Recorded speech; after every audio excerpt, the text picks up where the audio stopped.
우리는 계속해서 모세의 노래를 살펴보고 있습니다. 모세는 이스라엘 백성들, 특별히 출애굽 2세대들이 가나안 땅에 들어가서 어떻게 살아야 되는지를 교훈하고 있습니다.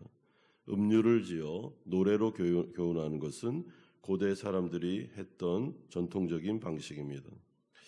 이런 점에서 이 모세는 하나님이 어떤 분이신지, 또한 과거를 기억하라 말씀하시고 이제 미래를 준비할 것을 출애굽 2세대들한테 말씀합니다. 우리가 초심을 지킨다는 것, 처음의 생각을 계속해서 가져간다는 것은 결코 쉬운 일이 아닙니다. 저 사람은 정말 진국이다라고 말할 때 우리는 1, 2년을 바라보며 그렇게 말하지 않습니다. 한 10년 이상 흔들리지 않고 변하지 않고 자신의 소신에 따라서 자신의 길을 걸어갈 때 찬사를 보내게 됩니다. 이런 점에서 하나님은 정말로 진국 중에 진국이십니다. 그분은 변함이 없는 회전하는 그림자도 없으십니다. 그러므로 우리도 이러한 하나님의 성품, 올곧음을 배워야 하고, 그러므로 하나님 앞에서 신앙을 지키되 단거리가 아닌 장거리, 마라톤과 같은 신앙생활을 할 필요가 있습니다. 사도행전 20장 24절은 이렇게 말씀합니다.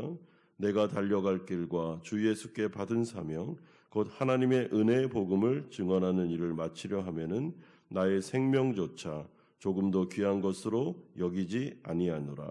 사도 바울의 고백입니다. 따라서 신앙이라는 것은 장인정신이 필요한데 1, 2년 잘 반짝거리며 하는 것보다도 꾸준하게 계속해서 내 자리를 지키고 신앙을 지키고 주님을 바라보는 것이 굉장히 어려울 뿐만 아니라 그것이 귀한 것임을 말씀해 주고 있습니다. 그러므로 오늘 본문에 보시면 15절에 여수룬이라는 이스라엘 백성들의 별명이 나오는데 이것은 올곧다라는 뜻을 가지고 있습니다. 그런데 과거 이스라엘 백성들의 역사를 볼 때 이들은 이름에 걸맞은 인생을 살지 못했습니다. 이들은 늘 변했습니다. 첫사랑을 잃어버렸습니다. 하나님께서 신실하게 이스라엘 백성들을 보호하며 먹이신 결과 이들은 얼굴에서 기름기가 절절 흐르고 살찌고 비대하고 윤기가 흐르게 되었습니다. 그런데 그렇게 부요해지니 어떤 일이 벌어졌습니까? 자기를 지으신 하나님을 버리고 자기를 구원하신 반석을 업신여겼도다. 18절에도 너를 낳은 반석을 내가 상관하지 아니하고 너를 내신 하나님을 내가 잊었도다. 이것은 우상숭배의 늪에 빠졌다라는 말입니다. 초심을 잃어버렸습니다. 15절에서 업신여겼다라는 말은 가볍게 여겼다, 경멸했다라는 뜻이고 18절에서 상관하지 않았다라는 것은 무시했다라는 뜻입니다. 마치 결혼한 남편이 자신의 아내를 무시하고 가볍게 여기고 외간 여자를 집으로 끌어들여 가증한 짓을 벌인 것과 같습니다. 이스라엘 백성들이 어려웠을 때는 하나님을 의지하는 것처럼 보였습니다. 그러나 살찌고 윤택하고 배불렀을 때 살만해지니 이제 하나님에 대한 관심과 사랑이 식어지게 되었습니다. 사실 신앙의 진짜 위기는 우리가 가난하고 어려울 때가 아닙니다. 고난이 올 때 우리는 하나님 앞에 바짝 엎드릴 수밖에 없습니다. 진짜 신앙의 위기는 배가 부를 때, 살만할 때, 어려운 일이 없을 때, 그럴 때에도 영성을 유지할 수 있느냐가 문제입니다. 그러므로 진국 중에 진국, 정말 신앙이 좋은 사람은 고난이 오든 아니면 부유하든 이 세상에 형통하든 아니면 어려움이 찾아오든 할 것 없이 하나님 앞에서 늘 일관되게 신앙을 지키며 첫사랑을 잃어버리지 아니하고 꾸준하게 주님 앞에 나아가는 것. 이 사람이 바로 진정한 신앙인이 될 수 있는 것입니다. 그러나 이들은 하나님을 자꾸만 잊어버렸습니다. 교만해지니 배가 부르니 하나님을 아닌 우상에게로 달려가기 시작했습니다. 우상 숭배를 하면서도 양심의 가책이 없었고 양심이 마비되니 이들은 못할 짓이 없었습니다. 그래서 하나님은 언약을 깨뜨린 백성들에게 진노하셨습니다. 이들에게 책임을 물으셨습니다. 하나님은 진실하셨지만 이들은 진실하지 못했기에, 하나님은 한결같았지만 그들은 그러지 못했기에 하나님은 징계하셨습니다. 20절을 보시면 그가 말씀하시기를 내가 내 얼굴을 그들에게서 숨겨 그들의 종말이 어떠함을 보리니 그들은 심히 패역한 세대요 진실이 없는 자녀임이로다. 하나님은 이스라엘 백성들이 하나님께 한 그대로 갚아주겠다라고 말씀하십니다. 21절에 그들이 하나님이 아닌 것으로 내 질투를 일으키며 허무한 것으로 내 진노를 일으켰으니 나도 백성이 아닌 자로 그들에게 시기가 나게 하며 어리석은 민족으로 그들의 분노를 일으키리라. 이스라엘 백성들로 하여금 질투심을 느낄 정도로 이제 하나님의 은혜를 다른 백성에게, 이방 족속에게 주겠다라고 선언하십니다. 여러분, 이러한 하나님의 마음이 어떻겠습니까? 하나님의 백성들을 향하여 질투심을 가지시고 그들로 하여금 질투를 만들게 하시는 하나님은 어떤 생각을 가지고 계신 겁니까? 이스라엘 백성들을 미워서 이렇게 합니까? 그게 아니죠. 돌아오라는 것입니다. 사랑하기 때문에 징계하는 것입니다. 사랑하기 때문에 이들을 인격적으로 대하고 있는 것입니다. 여러분, 누가 누구를 질투합니까? 이게 말이 됩니까? 어떻게 창조주가 피조물을 질투합니까? 그러므로 우리는 하나님의 사랑을 이해할 수 없습니다. 쉽게 말해 지렁이와 개미를 보면서 질투하는 사람이 있습니까? 어떻게 이런 말씀을 성경에 기록하고 있습니까? 도대체 창조주 되신 하나님이 인간을 얼마나 사랑하시기에 질투라는 단어를 쓰고 계십니까? 그런데 이 질투라는 사랑의 개념은 예수 그리스도 독생자를 아끼지 아니하시고 우리 가운데 주신 사랑으로 완성되게 됩니다. 하나님의 사랑은 여러분 감히 우리가 추측할 수도 없고 생각할 수도 없습니다. 하나님이 우리를 사랑하시면 그때부터는 끝까지 사랑하십니다. 한번 우리를 붙잡으시면 절대로 놓지 않습니다. 하나님의 사랑은 엄청난 사랑입니다. 그 사랑이 우리를 구원했고 그 사랑이 우리를 성화시키며 그 사랑이 우리를 하나님 나라까지 데리고 가는 것입니다. 그러므로 하나님의 사랑을 입은 자, 선택받은 자, 하나님의 나라 백성이 된 사람들, 이 사람들보다 더 큰 은혜가 없는 것입니다. 하나님께서 징계하셨는데 하나님의 손 안에서 그분의 통제 안에서 이 모든 것들이 일어나고 있음을 말씀합니다. 무슨 말이죠?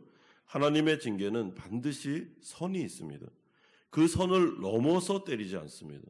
왜냐하면 징계의 목적은 우리를 멸망시키는 것이 아니고 회개하고 돌아오게끔 하는 목적이 있기 때문입니다. 그러니까 그 정도로만 때리지, 그 정도로만 아프게 하지 더 심하게 멸망당할 정도까지 아프게 하지 않습니다.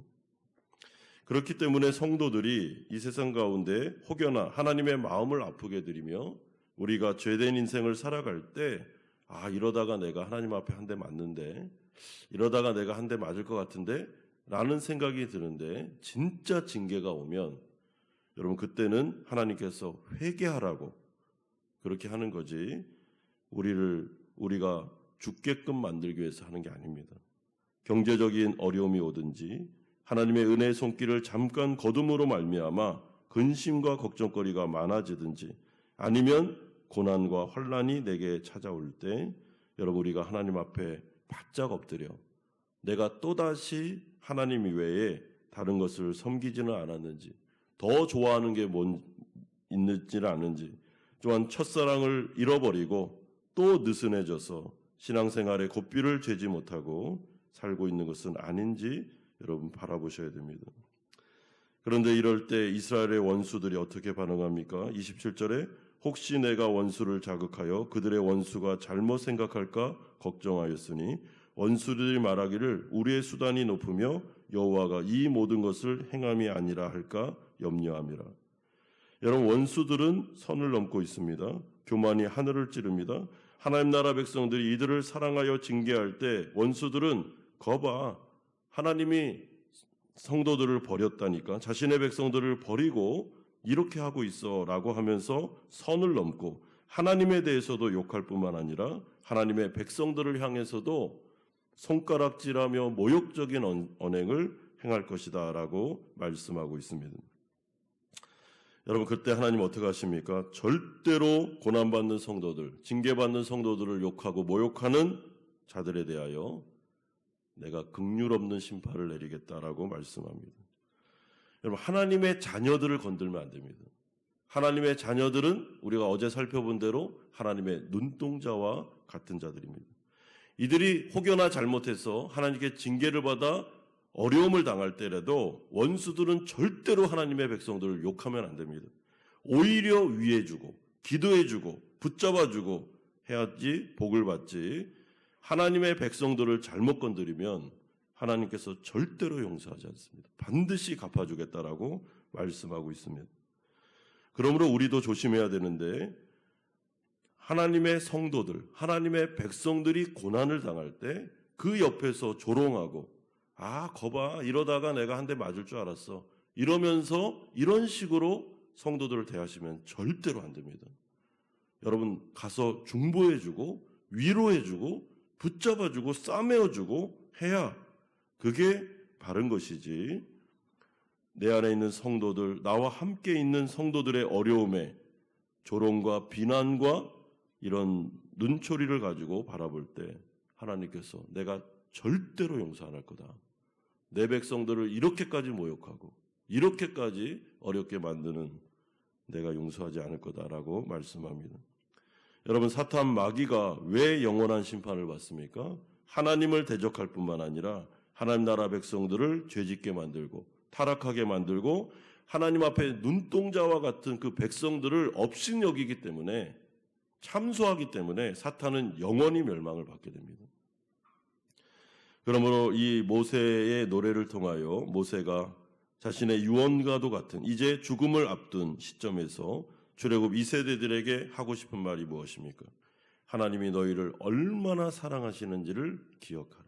하나님의 눈동자와 같은, 눈에 넣어도 안 아픈 그런 귀한 백성들이니 하나님이 신실하신 것처럼 너희들도 신실하게 올곧게 여수론과 같은 이름에 걸맞은 신앙생활을 할 때 하나님의 놀라운 복이 임할 것임을 말씀합니다.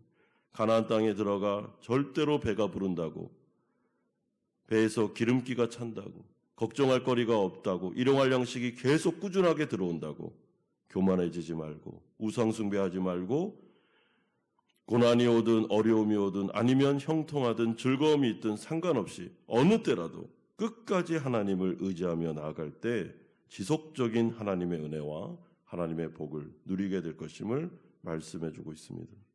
사랑하는 성도 여러분, 이 말씀을 나 자신도 잘 기억할 뿐만 아니라 우리 자녀 세대에도 이 이야기를 해주십시오. 하나님을 붙잡아야 된단다. 얘들아, 하나님이 정말 전부다. 아빠 엄마는 하나님으로 인하여 이 인생을 살고 있단다 라고 말해주므로 우리가 신앙적인 교훈을 우리 제 자녀들에게 잘 전달하기를, 또한 우리 한마음교회 주일학교 가운데 하나님을 가르쳐주는 그런 영적인 주일학교가 되기를 주 예수 그리스도의 이름으로 축원드립니다.